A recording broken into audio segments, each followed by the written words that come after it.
Hello and welcome to the Conservative Progress Digital Media Review with me, Jason MacKenzie, Luke Springthorpe, and our special guest, Sarah Elliot, the chair of the Hamilton Society and Republicans Overseas UK.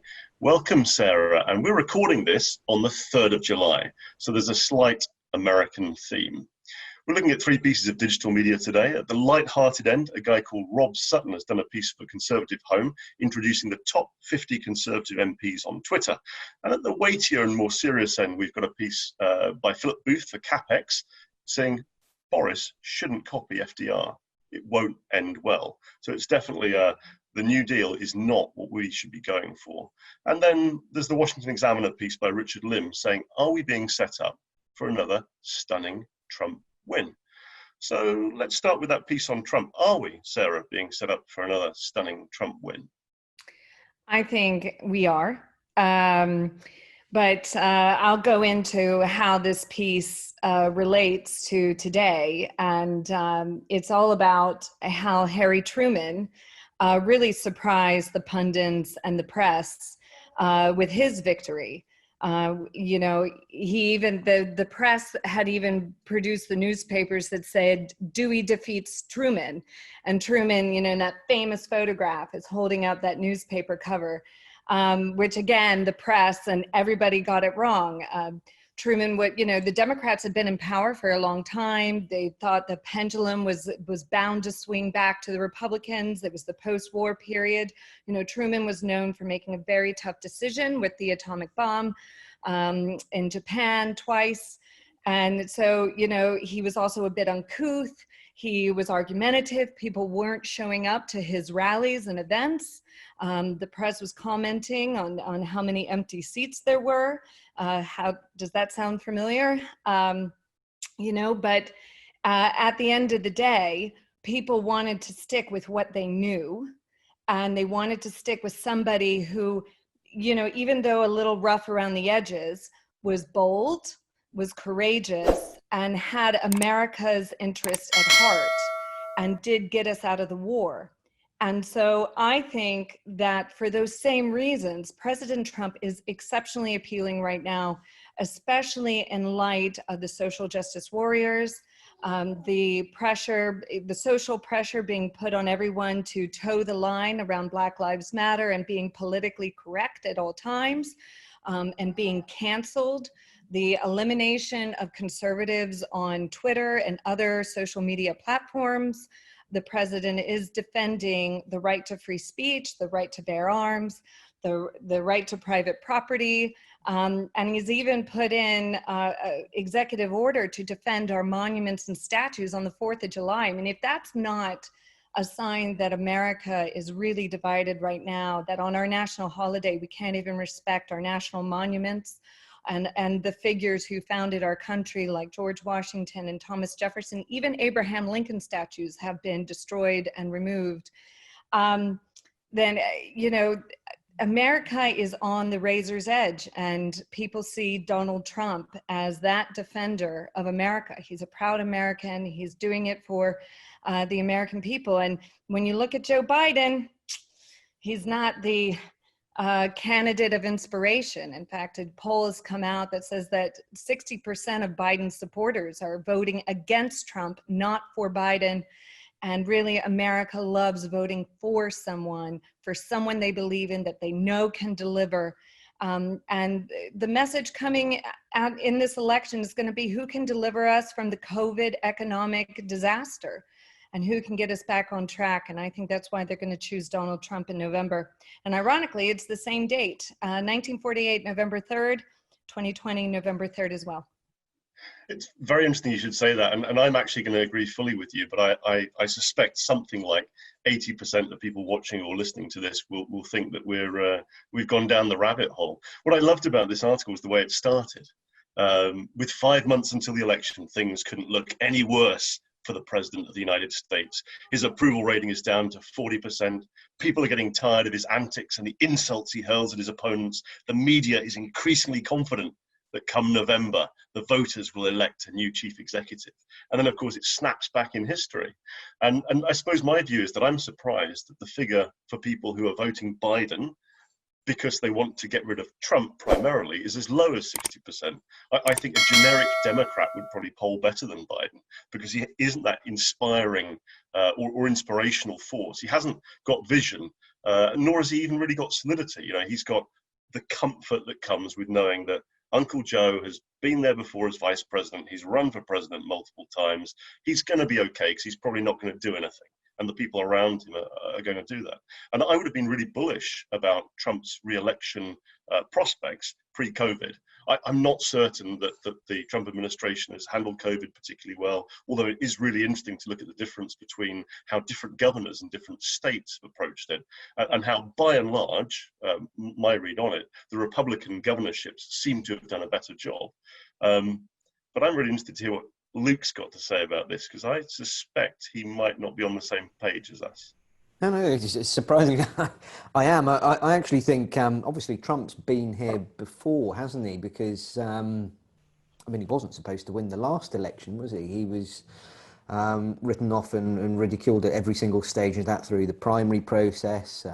He was supposed to just be a flash in the pan, and then he got selected. And then, obviously, eventually got elected to president. So I certainly wouldn't write him off. And I think there are certain historical precedents and precedents with the last election as well. In terms of this election, though, I agree with Sarah. I think there are definitely circumstances that are going to work in his favour. And I think the one that hasn't been mentioned is the significance of China. Because are Americans going to be any more relaxed about the growth of Chinese dominance after COVID and what's going on in Hong Kong? I mean, what's next? Are they going to make a play on Taiwan or places like that in the South China Sea? We just don't know. So I think that's going to be a huge factor. And Trump actually, to his credit, has a very good track record in terms of standing up to Chinese aggression. And I'm sorry. I think that's going to be contrasted with Biden, because obviously he was a big player in the Obama administration. So expect that to play a very big role in that election. And obviously the factors that Sarah mentioned with Black Lives Matter, I think that's obviously, the buzzword being the culture war is very much going to be a factor. And also the economy. Obviously, it's not going to be as strong as Trump would have hoped, but the stock market has actually bounced back reasonably well. And also, we're starting to see job growth again. So the non-farm payrolls for America came out yesterday, and they were really good numbers, actually. So America's getting back to work. Unemployment is not hitting the doomsday numbers that were forecast by some of the banks. I think we were getting forecasts as high as 30%, and it seems to be bottoming out at about 11% now. So much better than people thought, actually. So I think these factors could really work in his favour, actually, when it comes to, and again, that point of people don't just want to go out. They might grumble a bit during these periods when we're still 5 months away from an election and all these kind of things. But at the end of the day, when it comes to getting your vote out, people need to be for you, not just against the other guy, because, if the weather's a bit rubbish or if they've got something on in the evening, you need a motivated base. And I just question, is Biden really that motivating character? And I don't know. I haven't really seen anything from him yet, which is a little bit worrying, because first impressions count for a lot, and you should really be setting out your stall of what you're for, what your vision is. And I don't know, I just don't know what Biden's all about, other than he's not Donald Trump, to be honest, which, I don't know, maybe that will be enough. But the other thing is, Donald Trump, talking about the last election, he actually lost the popular vote last time as well. But what he did do is he won the key swing states. So he won the Rust Belt, Ohio, Michigan, Pennsylvania. And actually, from what I've seen, correct me if I'm wrong, Sarah, but it looks like he's in contention in all those states still. So, I mean, frankly, Joe Biden, for all Trump cares, could win California with 100% of the vote in New York. It doesn't really matter. You've got these national polls that have Biden miles ahead, but okay, so what if he stacks up the vote in states that the Democrats held last time? It doesn't really matter, does it? As long as Trump can still carry those key swing states that got him in last time. And I haven't really seen an awful lot that suggests he's completely out of play in those states. It's entirely conceivable that he will lose the popular vote by more then he lost the popular vote last time, and he will still get to 270. So expect howls of protest saying that the primaries and caucuses set up is rigged, and it's tilted the wrong way, and it's unfair, and it's an anachronism in modern day America. But Sarah knows more about this. Now we've got two guests. Sarah plus one. Look at that. This is baby Elliott here. She was born on lockdown day, in a month early on my bathroom floor. So it was quite epic, but it was fast, and she's here, and hopefully a future GOP voter. She'll either love or hate politics. It'll be one or the other. Yeah, I mean, your point on China, first off, it was Donald Trump who made China an actual voting issue in 2016. And the Republicans, the establishment, have been keeping that issue down because they like the free trade, they like the cheap goods. Trump came in with more of a protectionist, almost Bernie Sanders type stance, and the vote which appealed to the Midwest, who had lost their manufacturing base. And it became a dominant issue. And now look, with COVID, it is the issue. And what is Biden's record on it? Biden, his son has had sweetheart deals with the Chinese while Biden's been on state visits. It's all very suspicious, and that's all going to come out in the election as we get going. And so Biden's record also, there's pictures of him toasting to the premier of China. His track record is just all over the map. I think this is a real weak spot for him, China.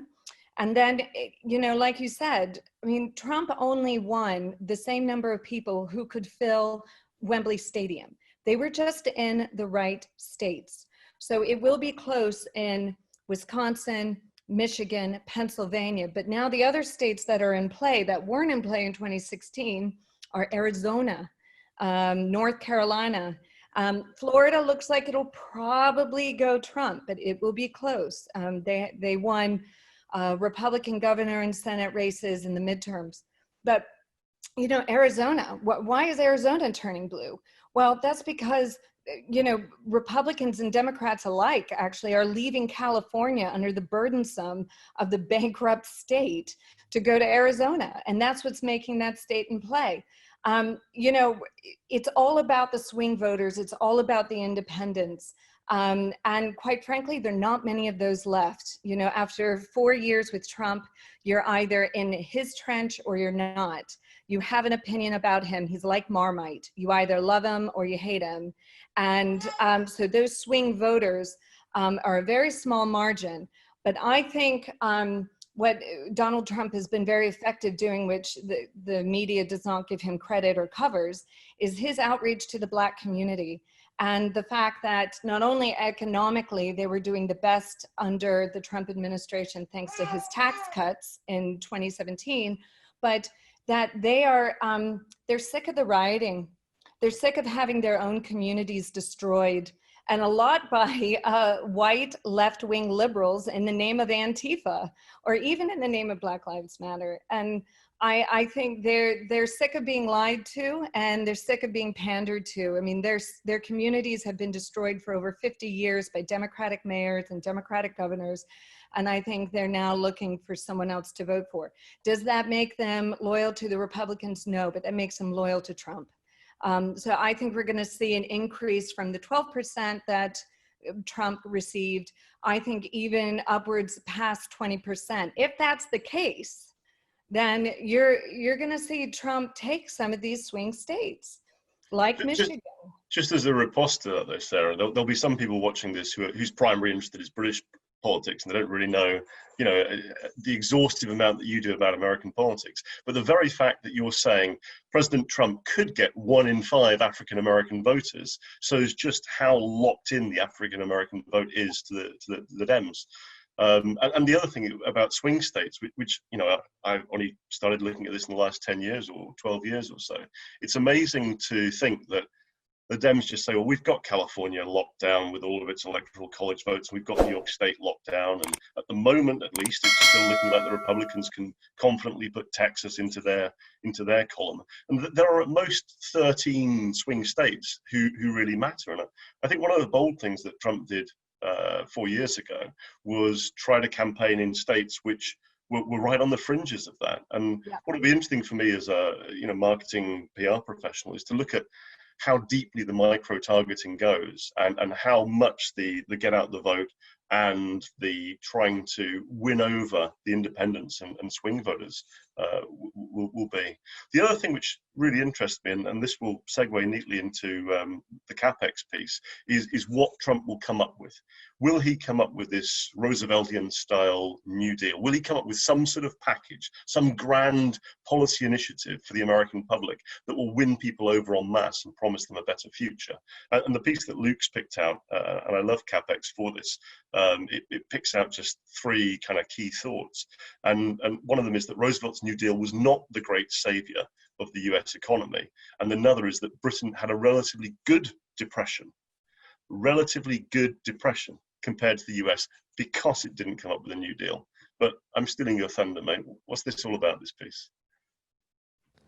Yeah, so this piece caught my eye because obviously we had Boris's big speech this week about obviously now we're hopefully, touch wood, turning the leaf on the focus being on the public health side of things. Obviously still a live issue, but turning the page in terms of how we deliver the economic recovery of the UK economy. So Boris's inspiration was Rooseveltian policies, as he called them, which obviously was the New Deal and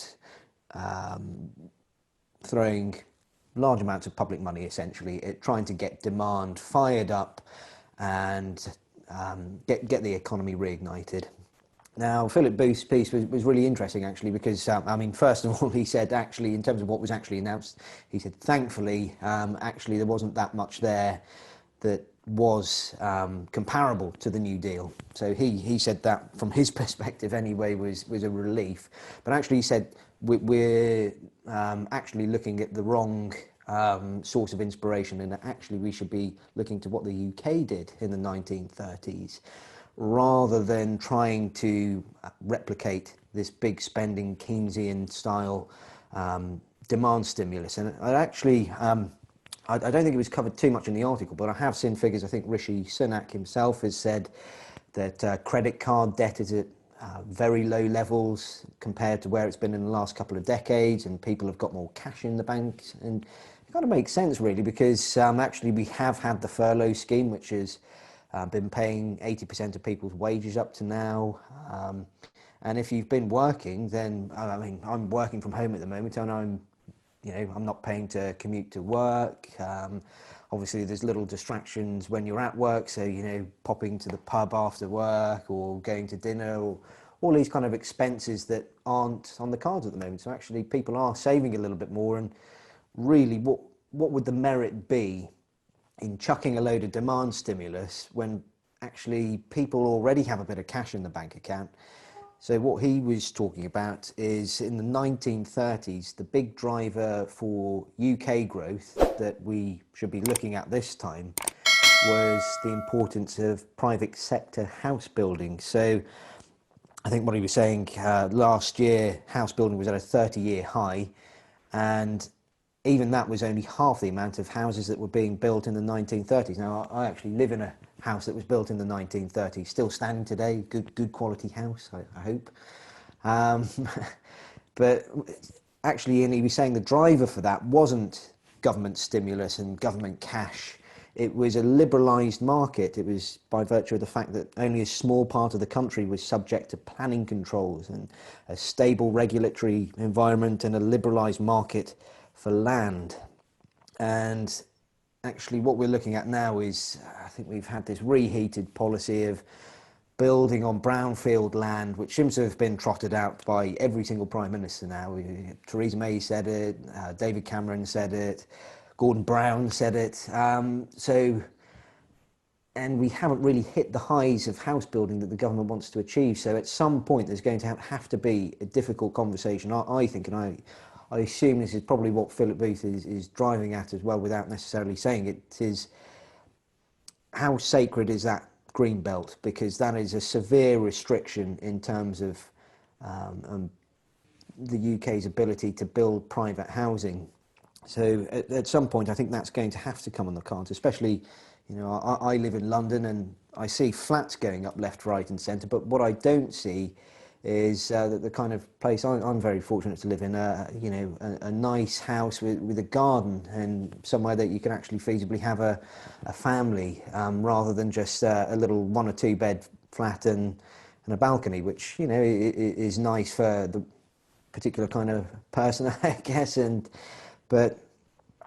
So at some point, I think London is going to have to look at ways of liberalising those planning constraints. Obviously, politically, it's a real hot potato, especially for the Conservative Party, because that would mean some of your seats in places like Surrey are going to get a little angry, I imagine. But I thought it was really interesting, actually, in terms of trying to steer the debate away from let's spend government money and have big government projects to actually let's set the right framework for private businesses to drive us out of this. And I think that's especially important with frankly, any recession. What happens is, I think it's really going to be amplified with this, is change that was already happening happens at an accelerated pace. So I think, unfortunately, retail on the high street, I think certain retailers will still do well, but I think retail on the high street is in big trouble, and people are inextricably, like it or not,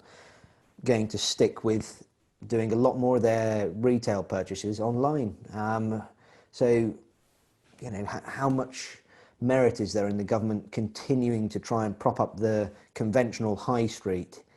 And I think we're seeing things like proposed taxes on online sales and trying to, which may well actually slow down a source of potential growth for the UK economy. So yeah, it was a really good piece, and one that I hope pieces like that can inform the debate going forward in terms of how the UK comes out of this recession.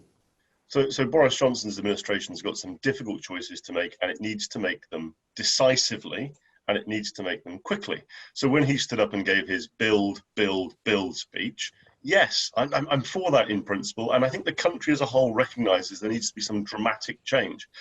The problem is, it was, as often Boris's speeches are, it was high on rhetoric and on metaphor and simile, and it had some zap and some vim, but it didn't have much policy in it. And what I'm looking for is the substantiation of the proposition. What I'm looking for are some policies coming through which actually motivate the developers which are sitting on large land banks and break through some of the red tape and frankly the nonsense that's preventing the country from picking up its tools and getting to work. And I think if that means sacrificing some green belt, then we're going to have to suck it up. Simple as that. But Sarah's probably got a more nuanced view. No, I mean, when you know, this country has to realize, and I think it does, that it's an island. There's limited amount of space.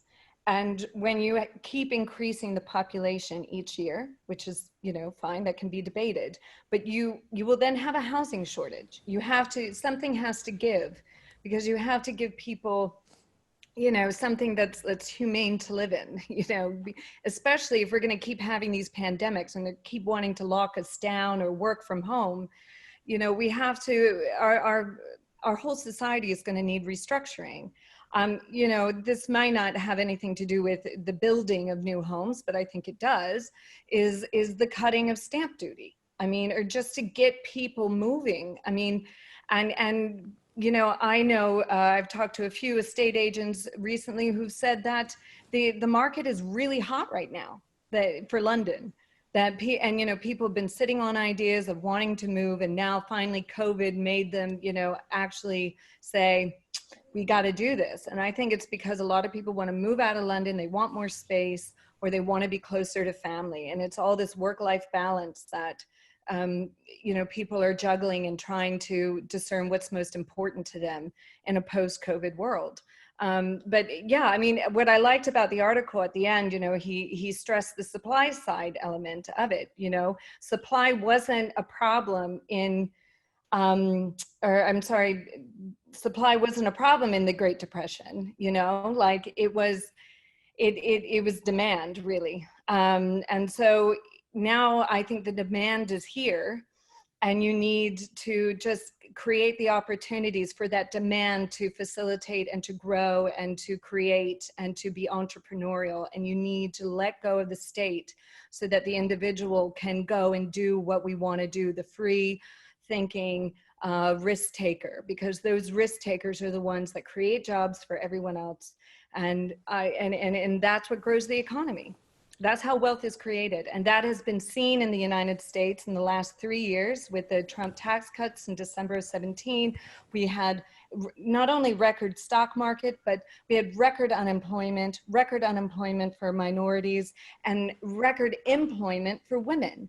And 7 million jobs were created in 3 years in America because the government stepped back and they deregulated. And I think that can happen here. You just have to have the courage to do it. I think there's going to be a huge temptation not to stick to conservative principles, values and policies. And this is a fork in the road, I think, for the government. Luke? Yeah, I completely agree. I think there are going to be two possibilities here. And what I fear is this recession, I think, is unlike any in my lifetime. And I think it's really put a rocket booster under change in terms of how the economy is structured and how consumers behave, that I think is going to stick in a way that perhaps it hasn't in the past, or that change was happening a little slower before.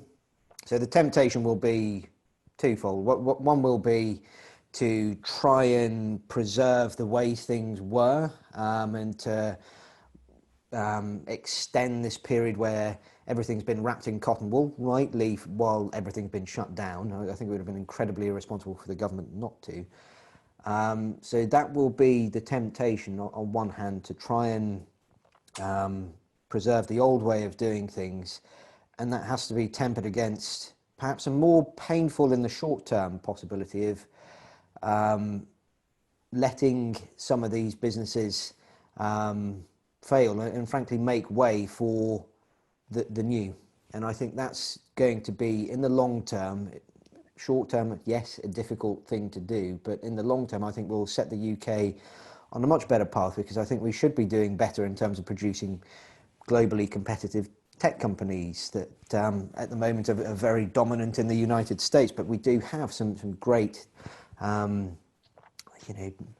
places like the Silicon Roundabout and the like. So I would like to see the government do a little bit more, rather than talking about things like, well, let's slap a tax on online retail and trying to get in the way of almost holding it back, saying actually the UK could be a really successful player in these new industries that are going to be a big driver for the next generation. So that's what I'd like to see, is support for those businesses that are going to drive the future and actually help the UK to thrive, not just, try and bumble along with the next 10 years and desperately cling on to the past. You sound rather conservative, mate. On that one, let's just punt across to the third and final piece, which is a lot less serious than looking at President Trump's re-election chances, or the warning from Philip Booth that Boris shouldn't copy FDR. And it's a piece by Rob Sutton for Conservative Home. And it's quite simply introducing the top 50 Conservative MPs on Twitter. Now, that's not ranking them by the number of followers they've got, because followership doesn't always indicate influence or stature or ability to use social media. And Rob's actually put quite a lot of thought into this table. He's weighted various sort of variables and applied a logarithm to identify who he thinks is high up the Twitter power rankings. And of course, we'll let you, if you're watching this and you're interested, log on to Conservative Home and take a look at that and see if you agree with his thoughts. But I really wanted to use this as a springboard to talk about Twitter in particular. He rightly describes it as being, amongst the social media giants, the primary battleground for political discourse. And I found Twitter increasingly divisive, increasingly tribal, increasingly combative, with lots of left-right brutality, people willing to chop someone down for the smallest error, or even the most egregious error. And I've actually locked down my profile. I've deleted a bunch of my old tweets, and I'm meant to be on a Twitter sabbatical at the moment, although that's not going so well. Sarah, I think you're a very reasonable centre-right conservative, but of course, you get demonized for some of your views. And how do you cope with the whole Twitter sphere? And what are your thoughts on the nasty trench warfare that we're seeing? Well, I mean, I don't engage in Twitter fights, for one. That's one of my rules. Nothing good comes from that. I do like what I like, and I do retweet it, what I like. I try to just share material that you wouldn't otherwise see watching the news or hearing commentary. Because I think there's a lot out there, especially now in this election year when the stakes are so high in the United States, that the media is being very selective as to what they, cover. I actually, funny you should ask me this question, because yesterday I got canceled in a mom's Facebook group, because I used the eye roll emoji on the Dixie Chicks, on a post on the Dixie Chicks. And I was like, well, why can't we just have a neutral territory where we can just be American moms that live overseas? We have young children, we're far from our families, we have a lot more in common than we have differences. Why do we have to post things about social issues? And, I got silenced for 24 hours by a woman who told me I needed to check my white privilege. And I basically, before I signed out, I was very diplomatic, but once, the wolves were coming at me, I did say, you know what, I'm very proud of my husband for being an agent of change and for being the leader of Vote Leave and creating the Vote Leave team. So I'm going to give him a call now and congratulate him and tell him how proud I am for him changing the world to make it a better place. Cheers. And that's how I exited that conversation. And that's what got me silenced for 24 hours in a American Mom WhatsApp group, or a Facebook group. So anyway, I feel like I have to say something because too many people are afraid to say something, and people already think I'm a racist because I'm a Republican. I don't feel like I have much to lose because I'm already put in a certain category in most people's heads, and it's very sad. I don't like being that way, but that's the way the world is. So. I mean, I know you reasonably well, and you're none of these things, and that's one of the reasons why the social media echo chamber is becoming a catalyst for culture war. I think we've got culture war coming down the track. I'm a bit late to the punch on this one, but I've just started reading Douglas Murray's book, The Madness of Crowds, and just those opening few pages lays bare the kind of false tribal choices were being presented. And I do believe that there is a silent majority for lowercase c conservatism. I don't mean, rabid Tories or Republicans. I mean people who are instinctively, gently conservative. And I think we've seen this again and again and again. So quick recap, 2015, the Conservatives, a Cameron centre-right, slightly sort of squishy conservatism, wins an outright majority. What's that all about? Well, it's because people don't want to admit to being Tory. They're shy Tories.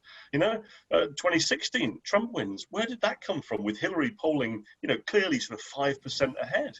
2017, everyone thought we were going to remain in the European Union. Almost literally everyone thought. I mean, there were some far-sighted people that knew that wouldn't be the case. And then, 17.4 million people vote to leave the EU superstructure. And that's one of the reasons why. And then last year, 80-seat majority for Boris. when I thought maybe it would be a 20-seat majority. There are so many people out there that are just keeping their heads down. They're not on the Twitter sphere. They don't want to upset people. They don't want to get cancelled or booted out of groups. They don't want to be called bigot or homophobe or any of these names. They're just going to keep their heads down and vote. Yep. Sorry, rant over.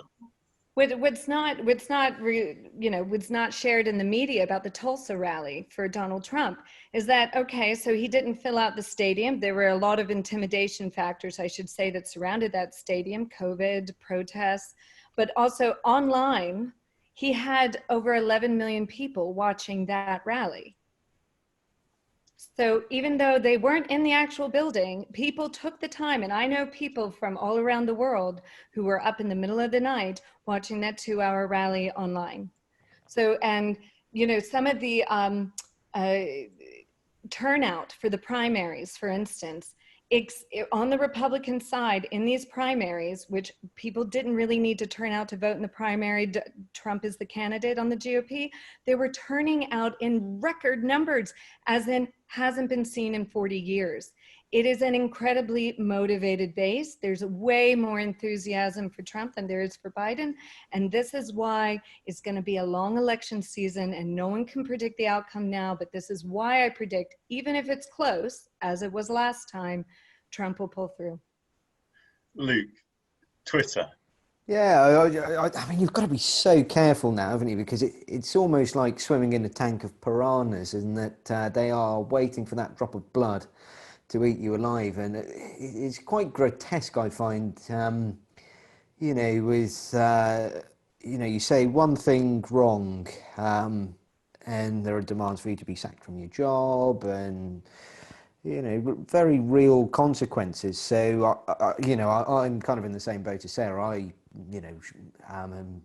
try and be fairly moderate with what I say on Twitter, just because it just takes one moment, and next thing you know, you've got every man and his dog piling in, calling for your resignation, basically. So, yeah, I think it's unfortunate. The other thing is it's not really connected, and I think possibly explains why politicians having a big Twitter following is kind of a big deal now, because I actually think there is this urge to circumvent the regular news. And I was musing on Twitter, I think you liked it actually this morning, about how I don't know, I grew up, I thought, with great news anchors that I was almost in awe of, people like Trevor McDonald and John Suchet, and to this day I couldn't tell you what their politics are. I'm sure they've got really well thought through views on things, having been worldly people, but I didn't know. And to be honest, you weren't watching the news for their opinion on it. It was factual. It was, here is what has happened today, and here's what, take away from it what you will, but here is the event. And whereas now we've got people like Adam Bolton and Emily Maitlis, and I don't know, on one hand I think they're good news anchors, but on the other they seem to, it's a worrying trend, and some of it will be led by producers, but this need to impart their view on the story, and I think that really lets them down in people's ability. And it is actually a really important function for people to watch the news and know that the news is being reported objectively. And the moment you think, well, actually the guy reporting this news, he told me on Twitter or in an article that his view is actually this, so how can he sit there and report on Brexit objectively when he tweeted saying he thought Brexit was a load of nonsense, for example. So I think that's why we're seeing the growth of politicians. I mean, Trump is like the ultimate, isn't he? Because he just completely circumvents it and almost takes great delight in it, doesn't he?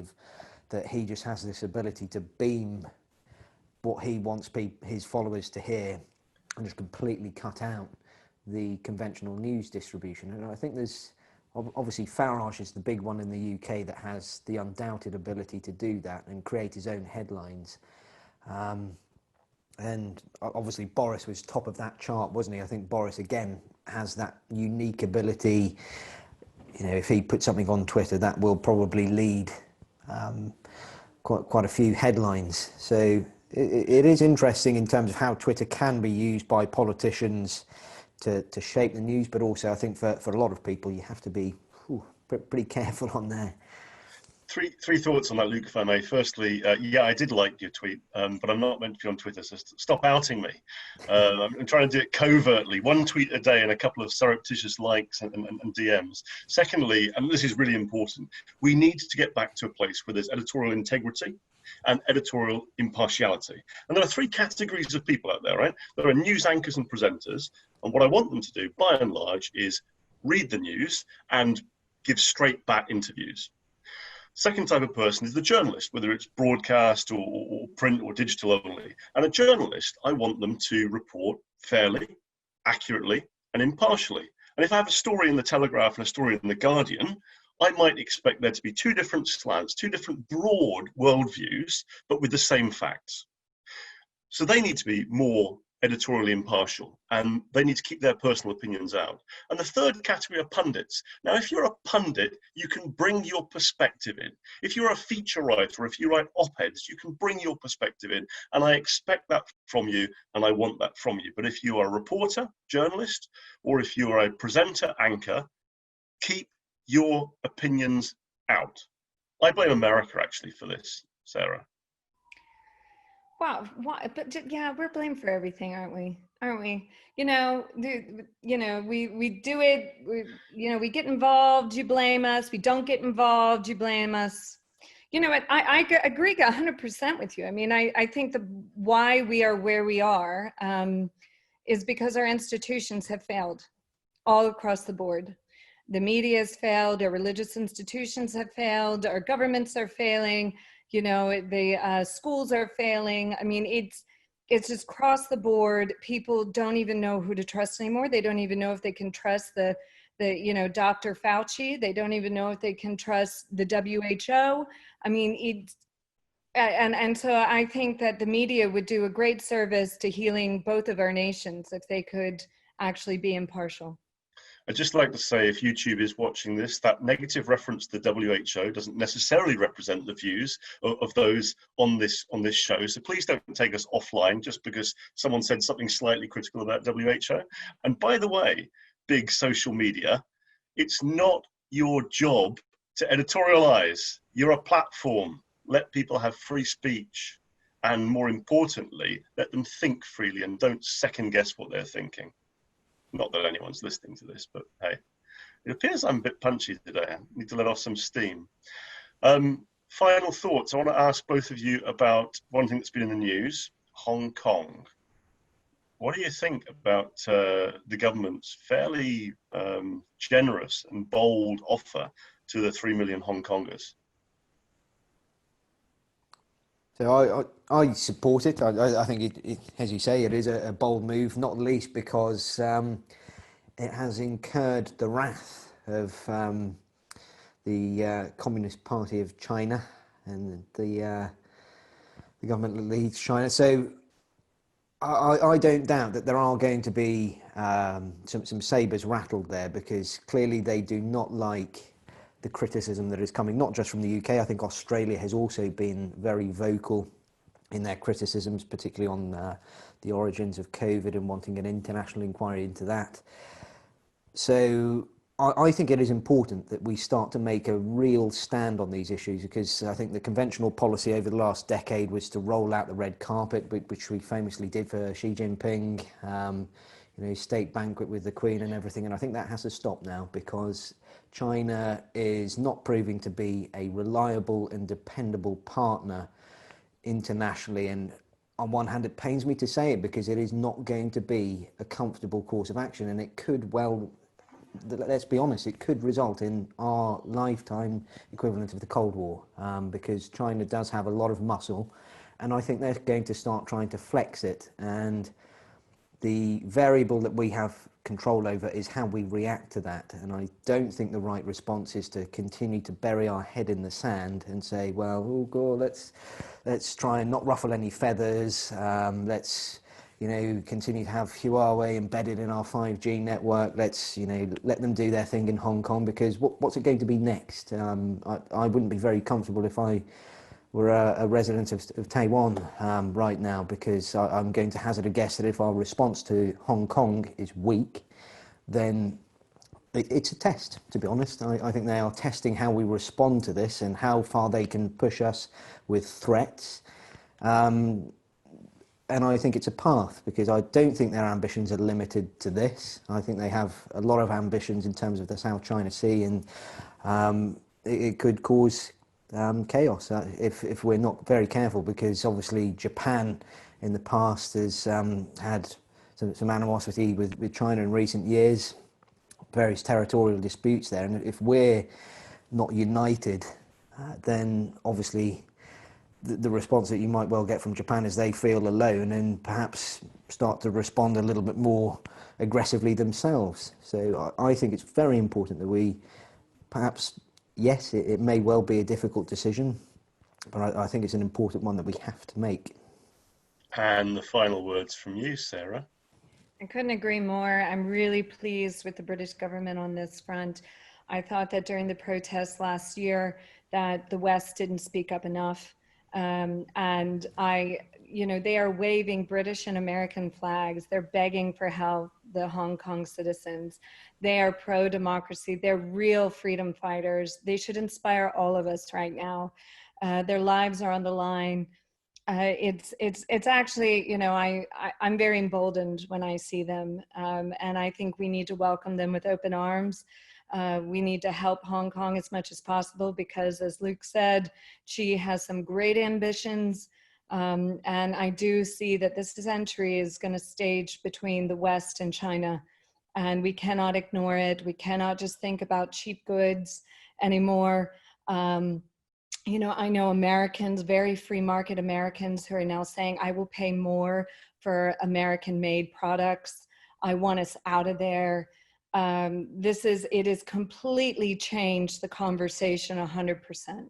And so I'm very proud at several British MPs. I think Tom Tugendhat has done a stellar job being a leader on being very aggressive with China, but also the 5G network. That was not easy to stand alone against your own government to do that, but he's leading the way. And I think that's what the rest of the Five Eyes should be doing in the West in general.